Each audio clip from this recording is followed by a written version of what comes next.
Well, hello and good afternoon from the US. Alejandro Tornato here, coming directly from Beaufort, Georgia.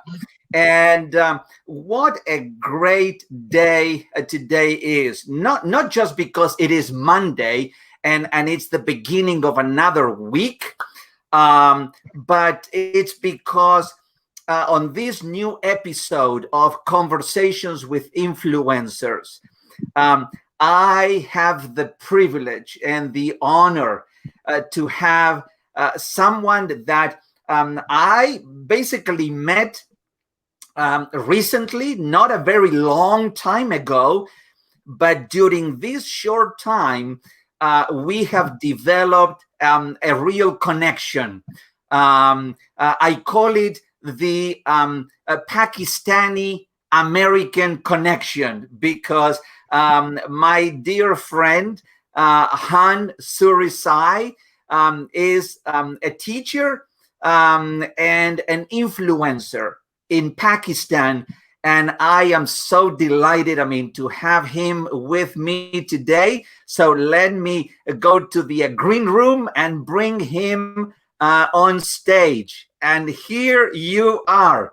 How are you doing? I know there's 9 hours different between the US and Pakistan. So even though it is 1 p.m. Eastern time in the US, it's 10 o'clock p.m. In where you are, and you are still vibrant and smiling. So it's a great sign for a good conversation. So how are you doing, Han, today?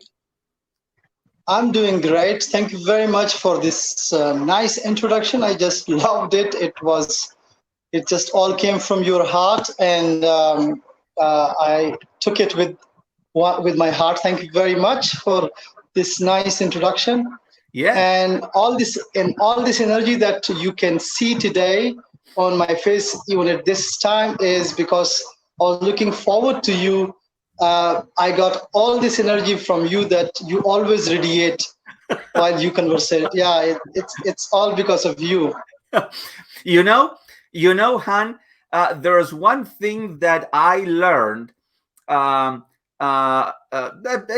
quite some time ago, and um, viruses are contagious. Okay, and we Yes, see it in the challenging times that we are going through. But another thing that is very contagious is laughter. When one laughs, everybody laughs. And also, absolutely right.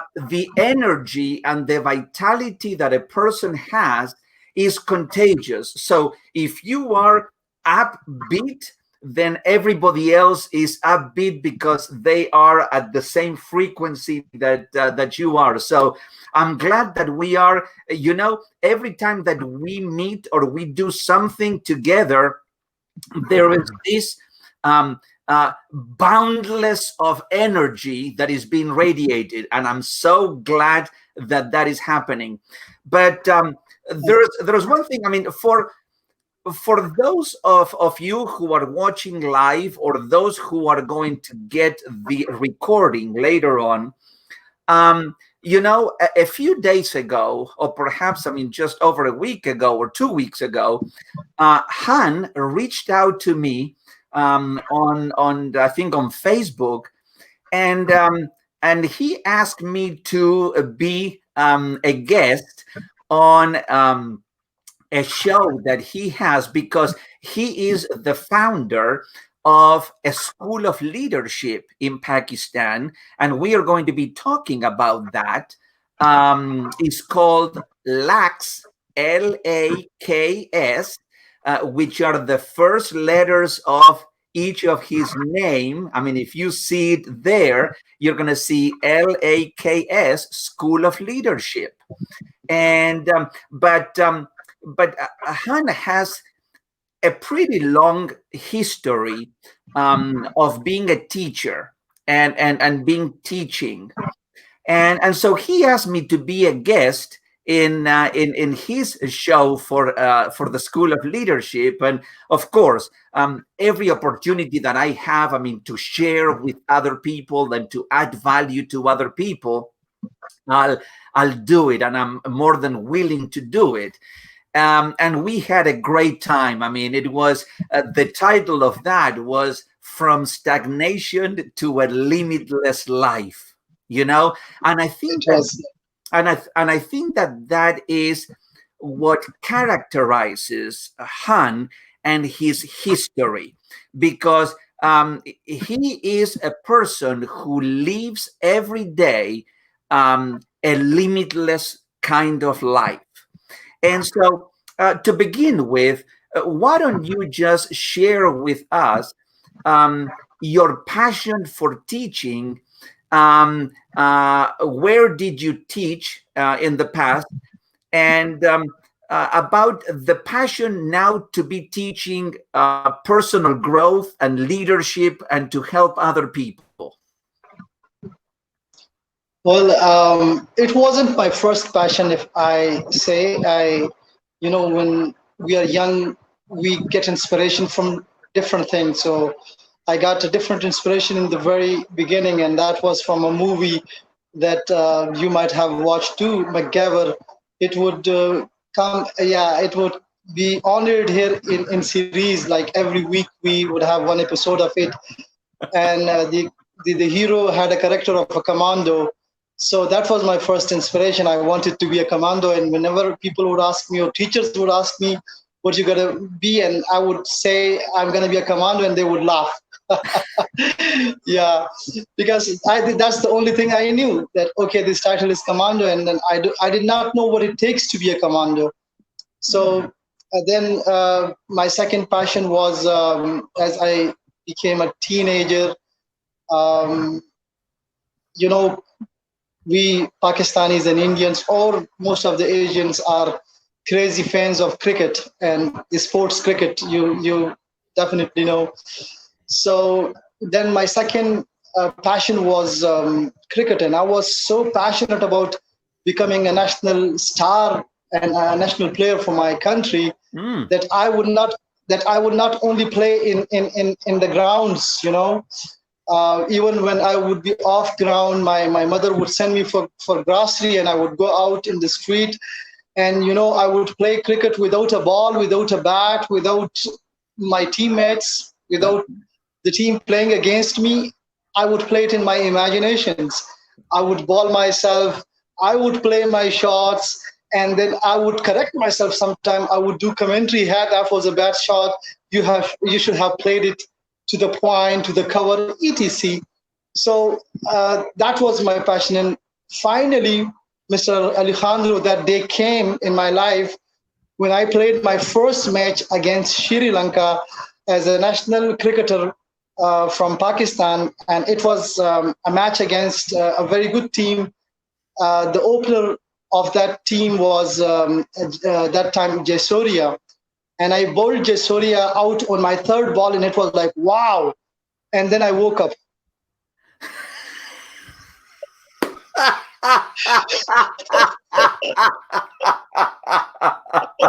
It was all up here. So I was completely immersed into it, right? I was dreaming, and I was doing all this stuff, and then it was too late for me to realize that it's even not my passion. Like it was just like an attachment, I would call. Sure. But along the way, finally in 2001, I started teaching to my siblings, Mm. and and they loved it. Though I was a very average student, or if I say I was below average, but I would learn myself first, so that I'm not ashamed in front of my siblings while I'm teaching them. Yeah.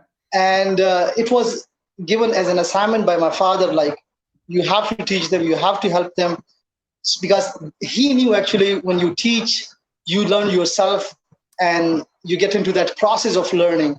So I would learn, and then I would come teach it to my siblings, and they would really appreciate me. Sometimes they would say, hey, you teach us better than our teachers, and that give me, an energy that, okay, maybe I can. Yes. So then in 2004 and 5, I got my MBA. I got my first gold medal in my academics, because first time I took a subject that I really loved about, and that was human resource management. So I took I did my master's with first position in it.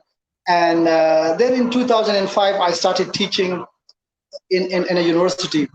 So that's how it started. And the journey is still on.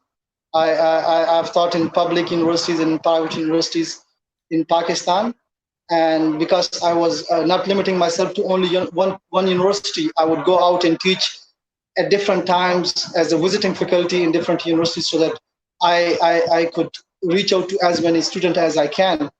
And then I shifted to Dubai, and I started teaching in the American University of Dubai. And so it's been like more than a decade, like 14 years for me. Yeah. To teach. Yeah. Well, So it's a lovely passion. I enjoy it. Well, I tell you one thing. I mean, I'm so glad that you shared your story, especially. I mean, that the story about cricket. It is. I mean, it is funny, but at the same time, there is a very powerful lesson there. Because when you said, okay, I could see, I was there playing with Sri Lanka, and it was a very good team and all the rest, and I was just there, and then all of a sudden I just woke up.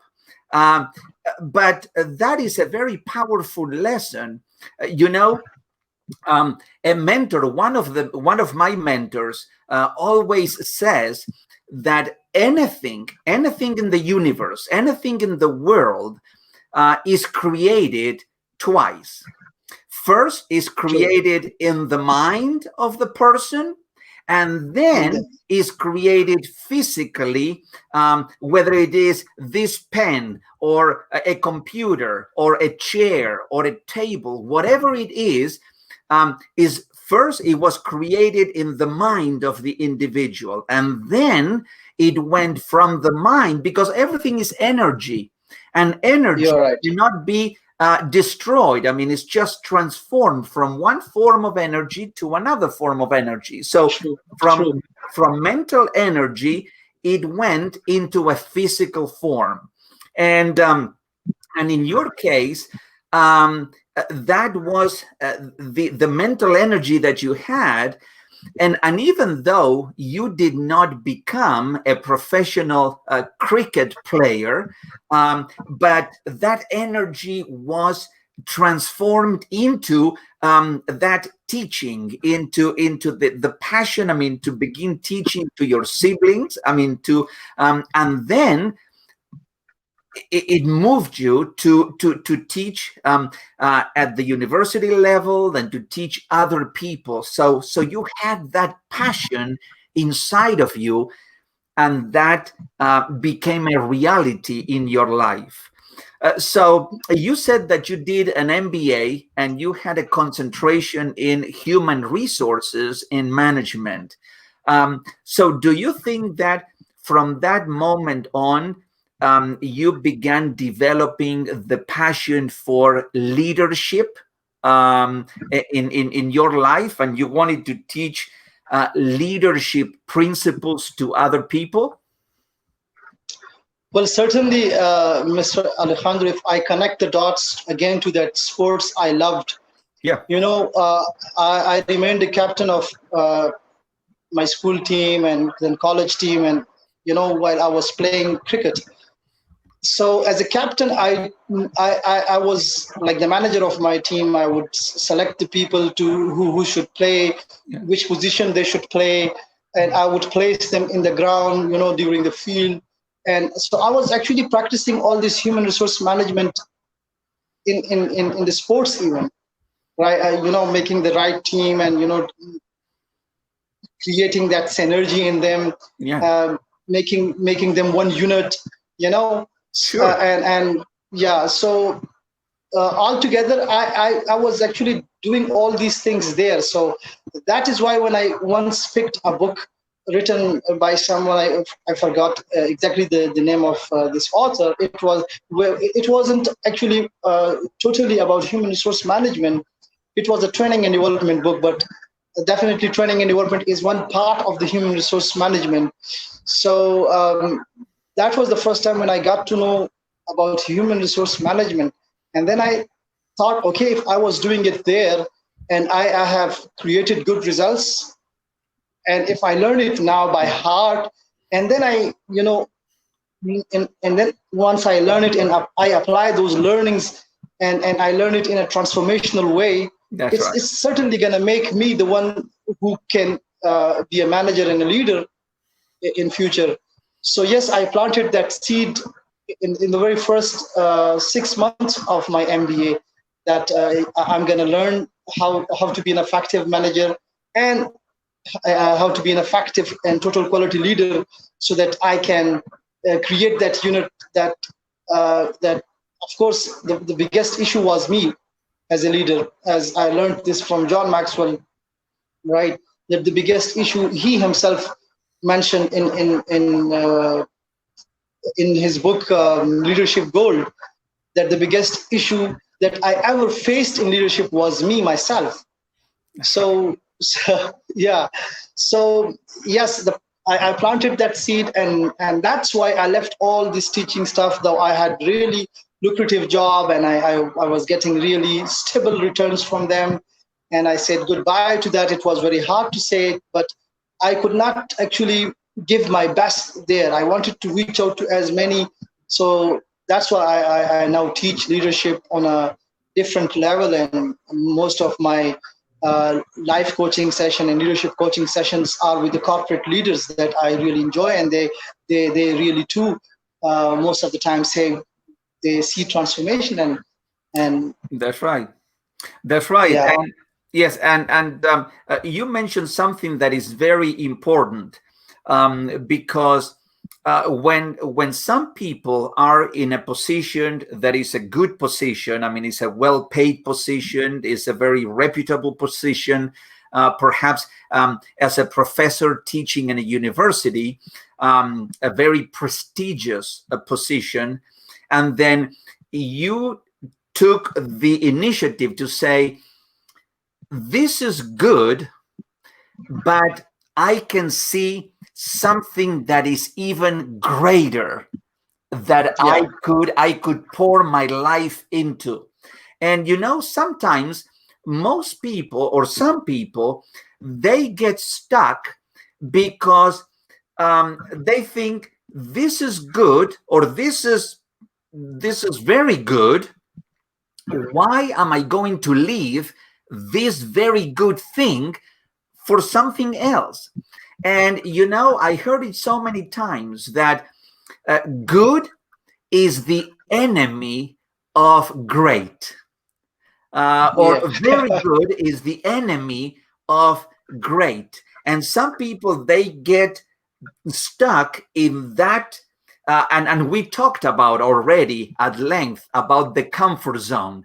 I mean, they are stuck in their own comfort zones, and they cannot see that something outside that is so much greater is awaiting them, but they're very cozy and very comfortable here, and they just stay here for the rest of their lives. And how sad that is, because they are not living their life to their true potential that they have.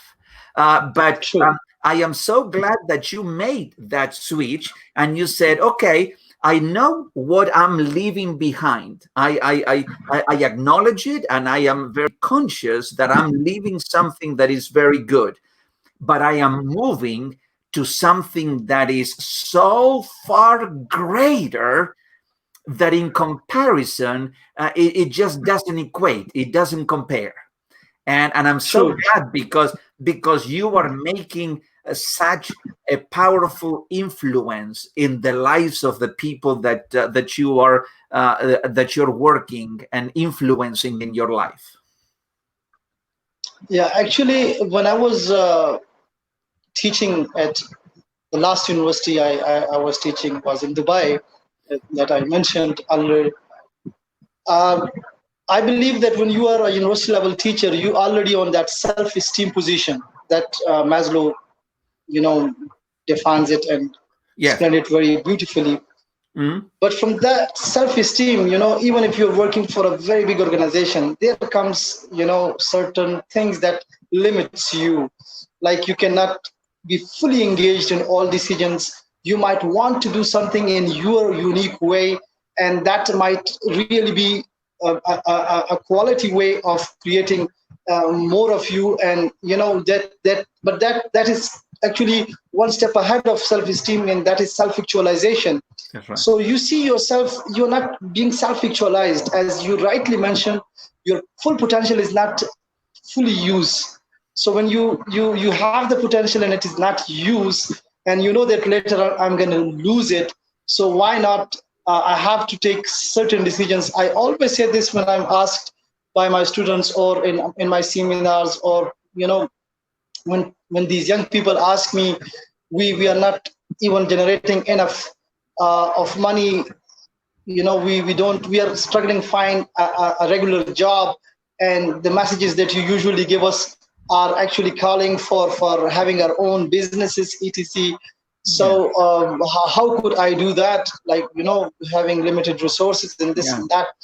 Usually to these young people, what I say, because when I was young, and I'm still young, but when I was very young, so yeah, so I decided, okay, let me work for others, let me generate a certain amount. I kept an amount in my mind that if I earn this much of money, that I can invest further, then stop. Whatever the organization is, whatever the position is, Mm. however you are enjoying, Yeah.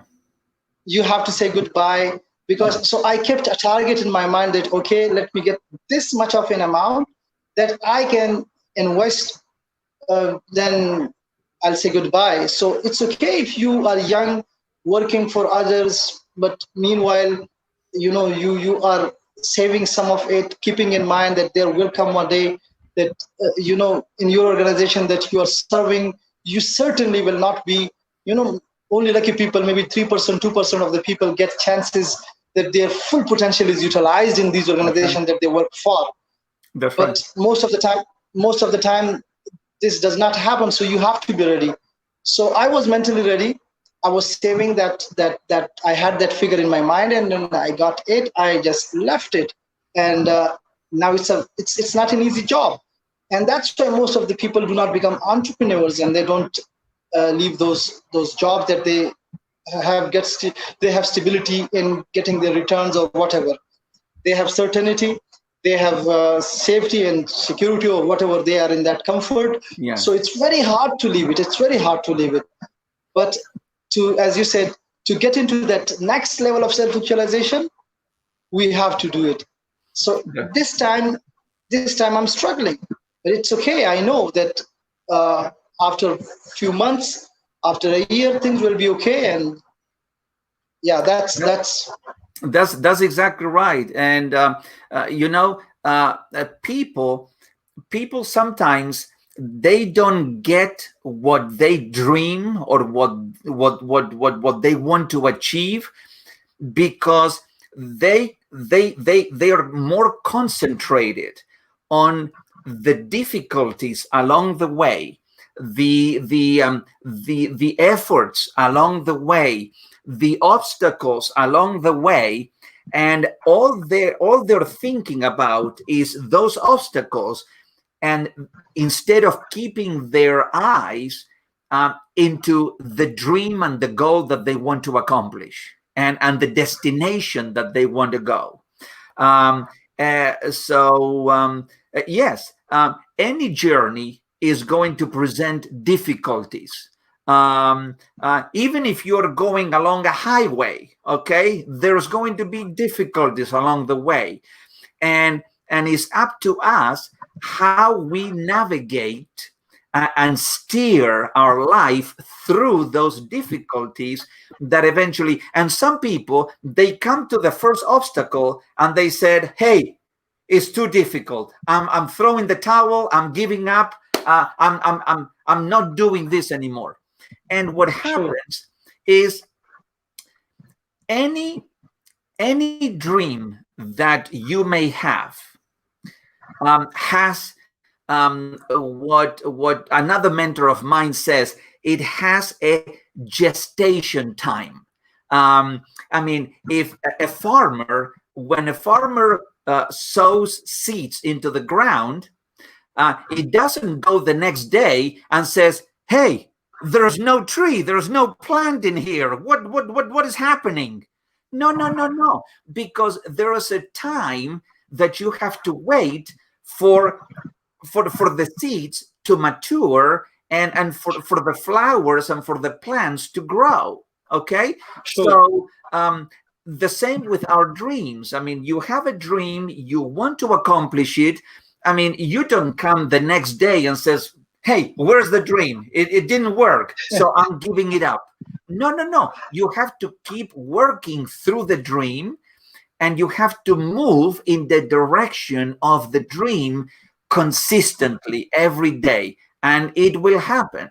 I mean, do you think? I think that one area that we have to be very careful and pay a lot of attention is not doing perhaps big things, but doing little things consistently every single day. And I think that you've been consistent. So do you find that consistency is one of the characteristics, I would say, of leadership? I mean, you have to be consistent in leading, first of all, in leading yourself, and you have to be consistent in that, and then begin to be consistent in leading other people. Sure. Actually, I always say this, that the twins, persistency and consistency. That's right. Right. These two are actually, you if you have a dream, okay, dream will never serve you if you just have a dream. Okay. That's right. Until as it reminds me of Nelson Mandela quote that a vision without action is daydreaming. Vision Very without true. action is daydreaming, and Very actions true. action without vision is just passing time. And dream or vision with action can change the world. That's right. If you have a dream but you're not taking actions, and then you have a dream, you take an action, and you stumble at it, you struggle with it, and then you take another action, and again it happens, you take third action, a fourth action, and there comes a time that you say, enough, I think that I cannot do it, and you give up, right? So you have to consistently take actions, but every time you take actions, you have to, as you rightly use the word navigation, you navigate right through your vision. Okay, I took this action, it didn't work, so I have to modify this action, I have to change a little of it, and work on that, change the action, and go by it again. If you're going with the same action over and again, it's not going to work. So don't do that. Modify that change, modify that action, bring that right change in it, and once you bring that change in it and you take that action accordingly, there comes a time your consistency will, most of the time we say that our efforts are always more than what we get in life. Our efforts are more than the results we get in life. That's right. Right? Yes, I believe, yes, for a longer time it happens, but there comes a time when you just, you work every day, and there comes that day when you are defined as a successful person. That's right. So yeah, take actions every day, right? And maybe it will take a long time, maybe a year, 2 years, 3 years, but take Yeah. it every day, Yes, consistently. that's I right. didn't see I didn't see a person who was consistent in actions failed ever in my life. I didn't meet any such person in my life. Hmm. You're not supposed to be, people say, if I'm a, like, from the background, that, that if you ever come, I see you will one day come. I've been to schools where, by God, Mr. Alejandro, we had no boundary wall in my school, right? We had no boundary wall because the school had no budget for it. The school had only 2 rooms for more than 500 students. Oh, And only lucky students, mostly those senior students, would get chances to sit in those classrooms. The hmm, rest of us, we would sit in the shades of the tree in summer, or in yeah, sunlight in winter. And so somehow we were managing it. And we had no chairs to sit on, no tables. We would sit on the ground. mm, So yeah, whatever. But these things, uh, when we say we can't dream big or we can't do big because of these limited resources, I always say this, that this is the biggest lie that we speak to ourselves. The day we stop speaking this lie to ourselves, we become resourceful, right? And John Maxwell and most of these leaders who teach us leadership, they always focus on it. You might have heard Tony Robbins, Les Brown, and Brian Tracy, or all these people, that yes, if you are thinking about resources, you will always find them limited. But if you think that to yourself as a resourceful person, then you will find all those resources you need. For example, I wanted to have people like you to be connected to my audience. Now, a coach like you, a speaker like you, whose minutes are really valuable in terms of everything, right? In terms of knowledge, and in terms of they in terms of cost also, right? You, like, why would you do something for free for me, right? So you become a resourceful person, and you will connect to people who will certainly work for you for a certain time, even for free, yeah. right? So I tried to bring you in, and now you are with me. I feel I'm more resourceful, and through you, I'll get more and more in my life, those who can come and share their knowledge and inspire people. So this is how you become more resourceful. Yes, please, you want to post something, you want to add something. You know, um, you're saying something, and it brings to mind a statement or a quote by Zig Ziglar, who's no longer with us. But Zig Ziglar used to say, if you help enough people to get what they want, they will help you to get what you want. um, and Absolutely right. and and Beautiful. and and that is that I think is the secret, I guess, or one of the secrets of success. Sometimes we ask ourselves, hey, if I'm spending all this time, and I'm not getting paid for it, and I'm adding, I mean, what am I doing? But then the following question is, listen, it doesn't matter. You just keep adding value, just keep giving, and the universe, it doesn't fail. It's like a boomerang, is going to come back to you, and it's going to And it come gonna back be in a multiplied way. So absolutely right. don't stop giving out, and don't always think, hey, if I do this, what's in it for me? I mean, what do I get? No, no, no, no, no. Don't live life with that mentality. I mean, what am I going to get? Is what can I give and help others? Because the more people that I'm going to help, then guess what happens? In the minds of those people, when they need something, and perhaps is a paid speaking engagement, or a paid something, or a paid coaching session, or whatever, they're going to be thinking about you first, because you poured into their lives, so they are going to pour into your life as well. Absolutely right. Yeah. Absolutely right. I heard John Maxwell once, he said that I was asked by a big organization that if you have to hire the best leader for us, right?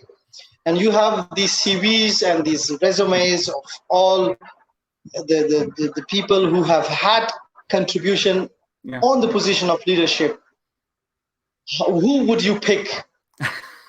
Right? Okay, you have suppose 10 resumes or 5 resumes. They Yeah. are shortlisted, and they have been amazing throughout their career on those positions, and now we have to pick one of them, and we are confused. So how would you help us? That's right. He said that I'll go through the resumes, and I'll see the one who worked voluntarily for a longer period of time will be the right fit for me. That's So right. those who work voluntarily, like as you rightly quoted, so these people will always give you their best. That's right. And yeah, and as you said, you're gonna get them 10 times more than what you gave actually. Because So that's because true. remember one thing, Han. Um, if someone is prepared to give the very best of themselves with $0, okay, can you imagine how much that person is going to pour when there is money coming in? Is going to be a multiplication effect. So Absolutely. if they do their best with no money and no retribution, how much more they are going to do it when there is truly a payment in the equation. So True. that is now.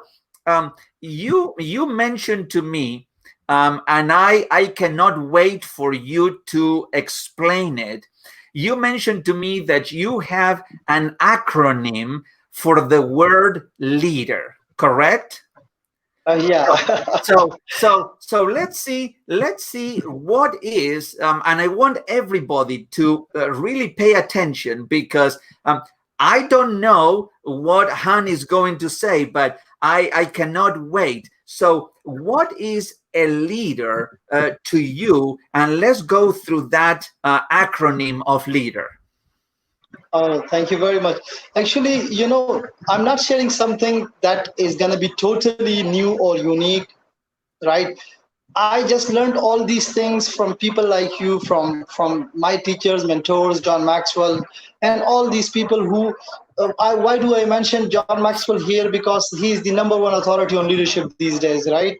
Yes. So yeah, so that's why he is perhaps the only right person to be quoted now in leadership. It doesn't mean the others are not, but as a Yeah. teacher, yeah, and I'm his student, so let me quote him.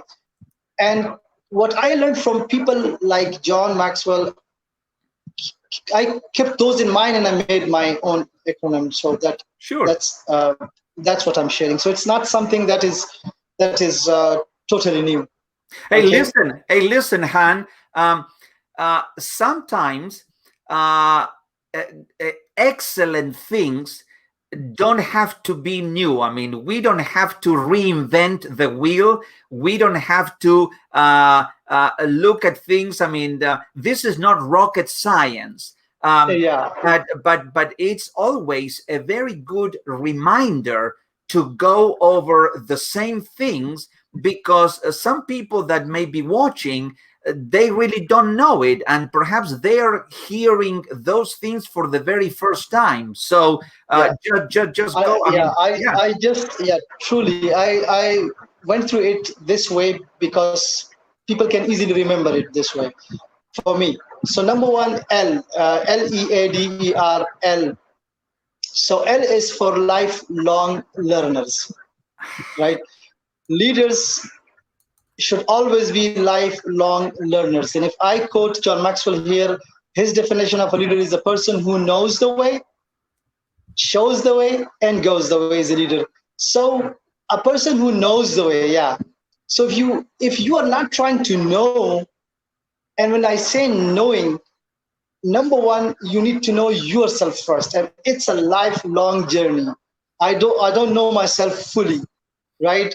I believe it's gonna take time, It's maybe till I. it's like I said, you and me and everybody else, we are works in progress. Yeah, we absolutely right. This is the right word. Yeah. So if we are work in progress, and we bring progress in it, if we are wanting work in process and we want progress in it, then we need to do one thing. We need to become lifelong learner. Never ever stop learning if you want to become a quality leader.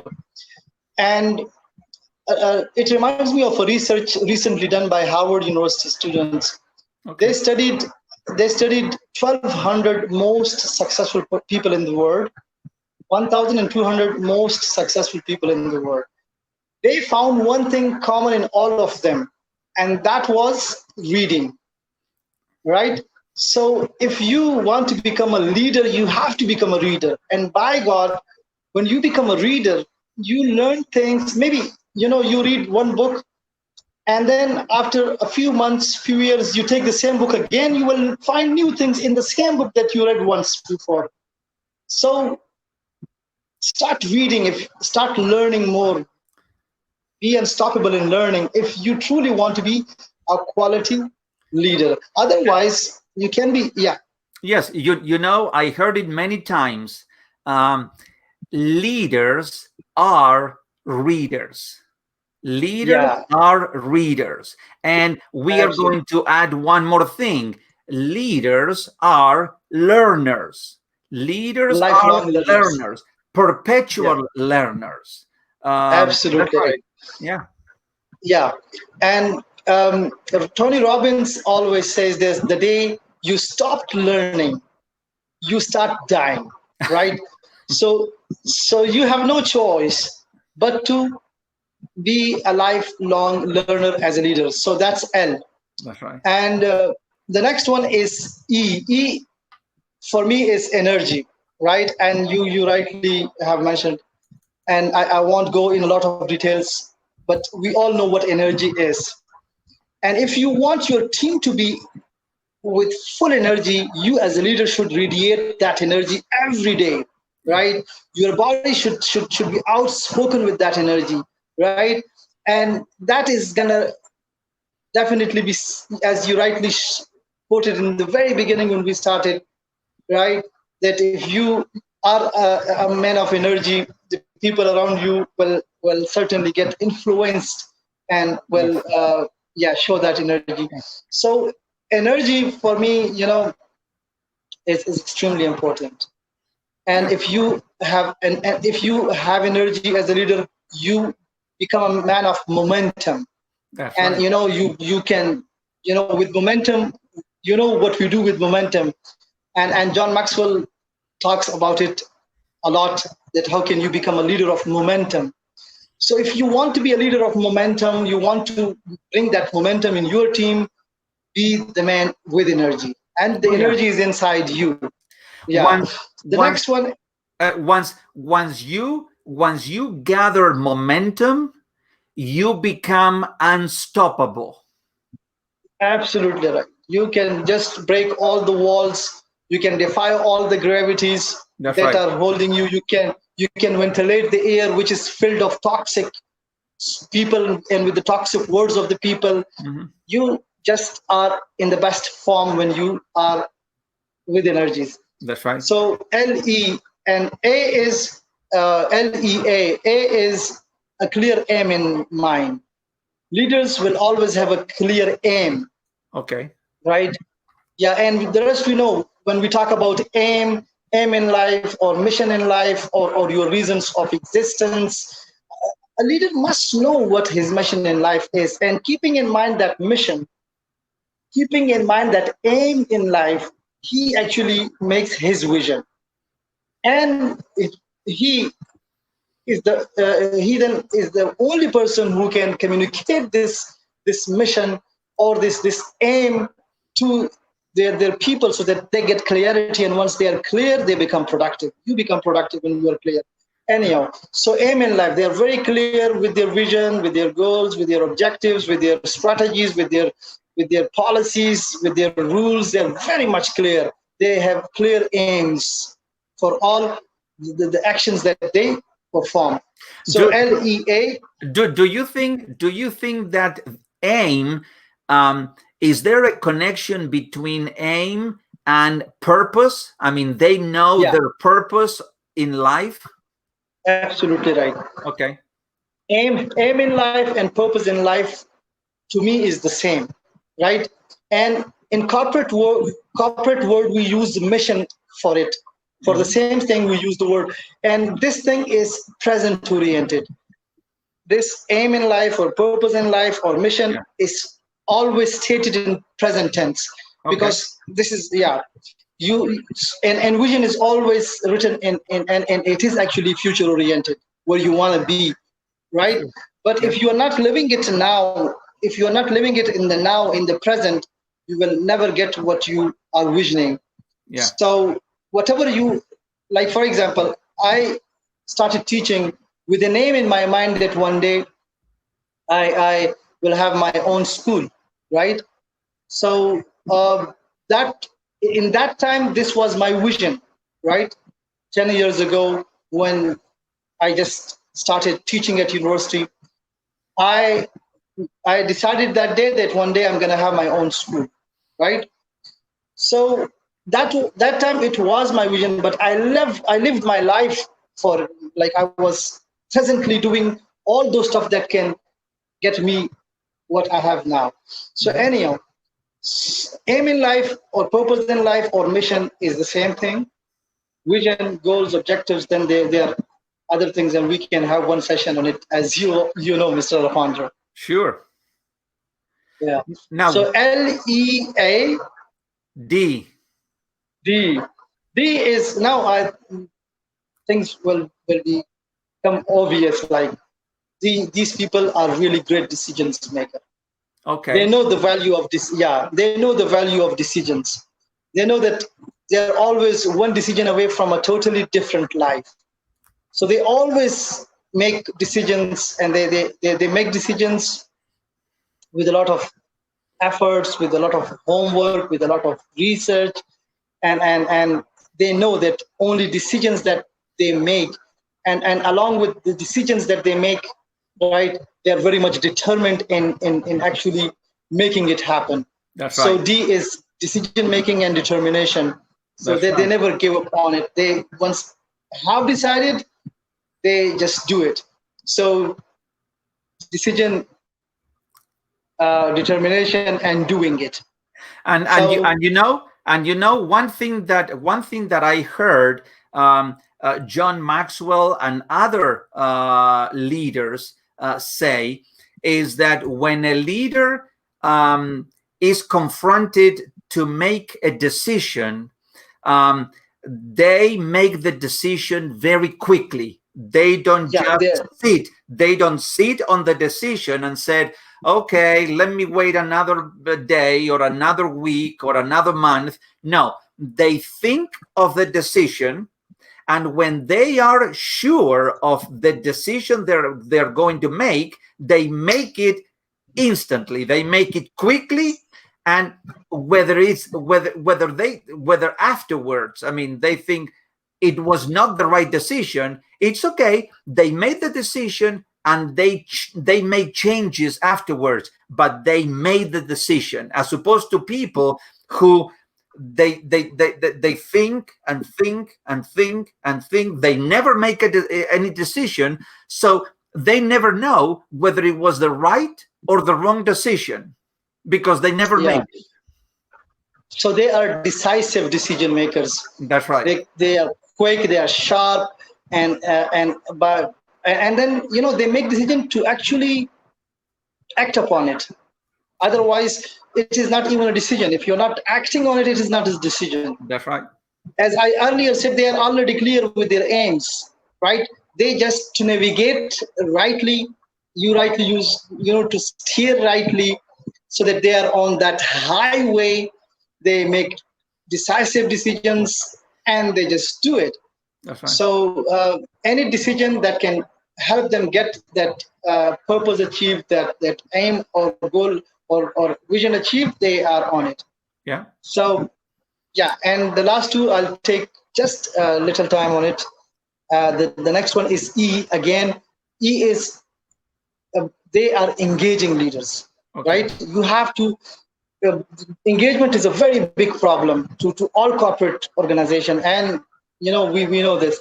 Even US is faced with it. Like I was reading a research showing that over 70% of employees are found disengaged in work, even in US, right? So these leaders, I believe, the quality leaders will always be engaging. Yeah, please, you want to add something? Yes. And do you know why over 70% of people are disengaged from their work? Is because they hate what they're doing. Absolutely right. I mean, they're doing things that they're not passionate or enthusiastic about doing. Is because they have to do it, not because they want to do it. And when you're doing something that you really hate, are you going to be fully engaged in it? No. I mean, you're going to be distracted by other things. Now, when you're doing something like you are doing something that engages you, I am doing something that I am passionate about. So we are going to be fully engaged in it because this is what we love to do. Absolutely right. So engagement actually comes when you as a leader make relationship with your team and your purpose is very clear. You want to know them more. So you can, when you know them more, you can use them in the best possible way. You take the best out of them, not the worst. Right? But most of the people, they think they are leaders, but they keep themselves limited to that circle they have created. That okay, only the top leaders, the strategic leaders should be around me, and they don't make a relationship with the rest of the organization. That's wrong. You want to know each and every person working for you. That's right. And that's engagement, and that's going to help you know them. They will know you. And you're going to take the best out of them and they're going to take the best out of you. That's right. So that's like that's when you become a servant leader. And you know the rest. Sure. Yeah. And the last one is result orientation. They're always in pursuit of results, right? They do all the stuff that I just quoted. They learn, get results. They put their energy, get results. They know what to get out of it. They do the rest, and they're always focused on getting results, because they know results are very much important for making your organization a flourishing organization, a growing organization. So that's how I see. That's how I see personally a leader. Well, results are the signpost or the signals of good leadership. I mean, if a leader, because a leader has the vision forward for a group, for a company, for an organization, for your life. So, but if you don't, if you or other people do not see any results, then you're saying, well, what is wrong with this leader? I mean, he thinks that he's leading, but where are the results of that leadership? So that, I mean, a leader obviously has to have results in their journey, in their leadership journey. So yeah, I think that this is a great acronym. Of course, we can talk about this, I mean, for many more hours. You know, I mean, we can have a session on each one. Yes, on each one of those. Now, let me. I want you. I want you to, because if people don't know about obviously the talents of Han, he is also a published author. And he published a book. I mean, I think that you're coming up with a second book, but you have already a book published and self-published. And look, I'm going to give you the title. I mean, the title is great. Is Finding the Champion in You. Finding the Champion in You. And what a great title. Knowing you, I mean, for this relatively short time, I know that it could not have been written by someone more capable to write a book like this. I mean, Finding the Champion in You. So just how does a person find their own champion? Well, again, Mr. Alejandro, we need to have at least one session on it. Yeah. No, yeah. I mean, I'm asking you the question. It says, how can one find their own champion? And I thought that the answer from you was going to be, well, I guess you have to read my book then. Yeah,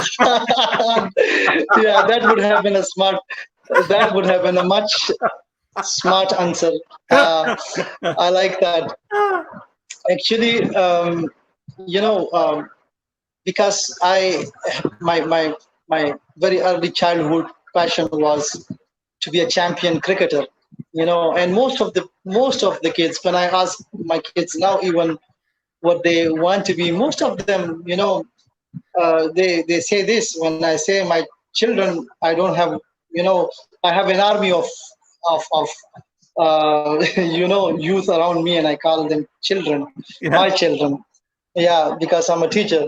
So most of them, their first choice at this age is to be a cricketer. That's what really fascinates them. I was giving this book to the world champion of public speaking, Muhammad Kahtani. So I asked him, hey, you don't need this book, but anyhow, take it. He said, what? Why?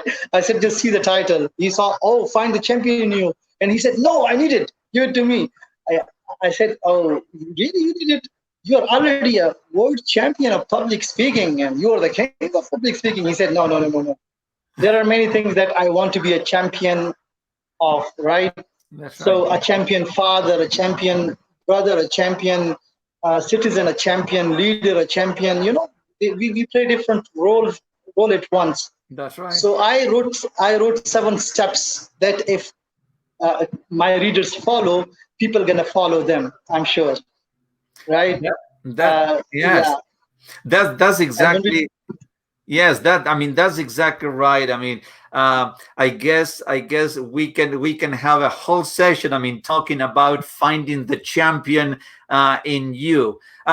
As a matter of fact, and you mentioned Les Brown, and Les Brown, a great motivational, inspirational speaker. And what Les Brown says is in a very similar way. It says, you have greatness within you.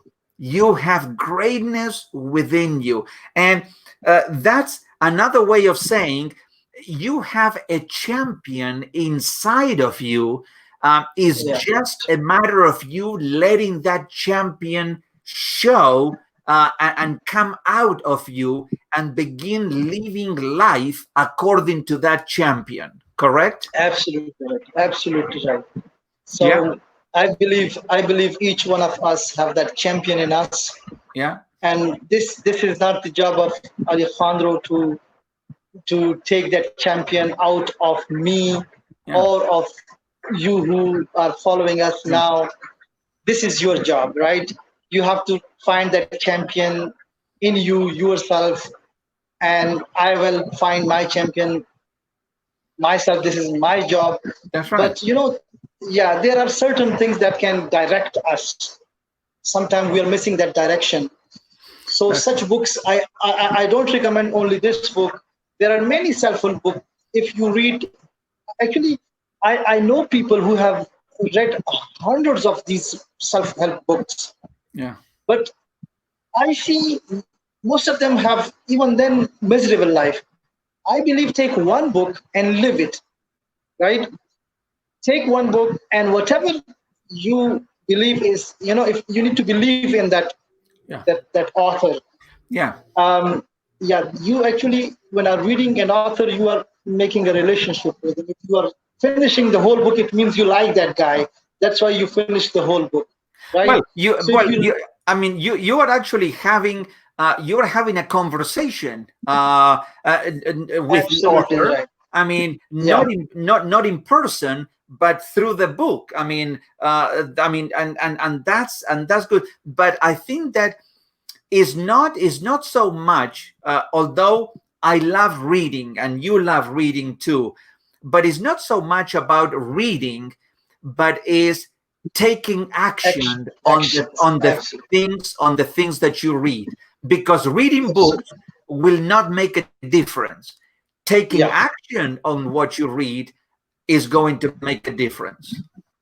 yeah. Just knowing is not important. We need to bridge up this gap of knowing and action, right? So usually we know a lot, but the actions are not matching it. So That's right. we are limited, right? If you want to be limitless, That's bridge right. this gap. Yeah, That's remove this exactly gap. right. Yeah, yeah, So,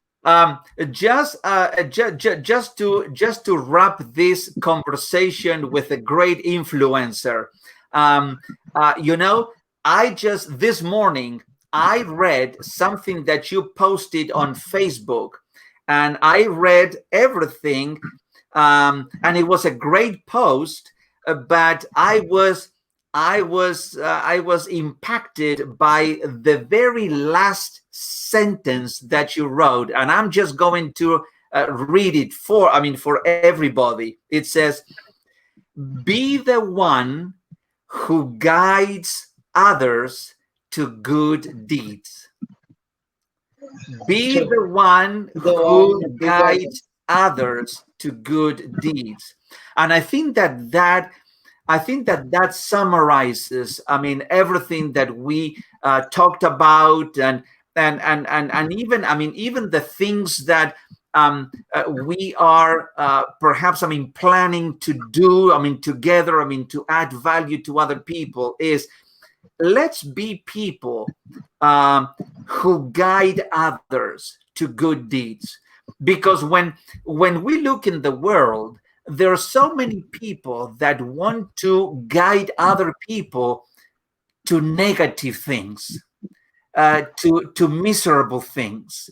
But let's be the ones who can guide others to good deeds and to good thinking, and to make a shift in their thinking paradigms, and to really begin taking action on things, and to apply self leadership and self discipline, and all good things that are going to help people to live so much better and fulfilling lives. And so just before we finish this, I want you to give us the last words of wisdom for today. I mean, what do you want to share, really? I mean, from your heart, to